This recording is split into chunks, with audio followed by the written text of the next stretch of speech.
Почитувани граѓани, представници на медиумите, почитувани вработени во администрацијата.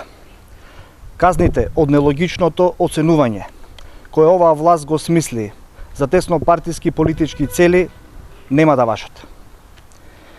Напразно пратениците на Никола Груевски во парламентот гласа против одложување на оценувањето на администрацијата до крајот на 2017 година. На 11 декември заедно ќе ги направиме промените и вие ќе дадете последната оценка на оваа неодговорна власт. Власта на Груевски ќе добие непреодна оценка 1 и нема да има шанса ниту да спроведат некакви казни, ниту на било какви нарачани оценки.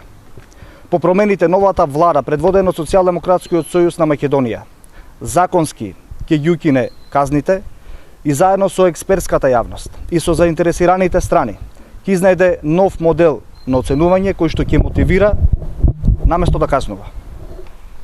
Сакам да им порачам на шефовите и раководителите, партиски кадри вградени во администрацијата од страна на ВМРО-ДПМН.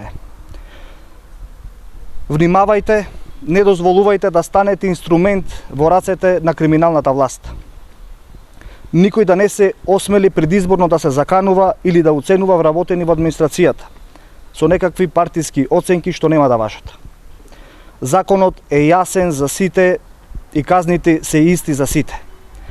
Уцени, закани и притисоци во предизборен период не сме да се дозволи. Секој кој ќе се дрзне да го направи тоа, најавувам ќе одговара. Не дозволувам злоупотреби во администрацијата. Слободни, фер и регуларни избори се прв приоритет за Република Македонија.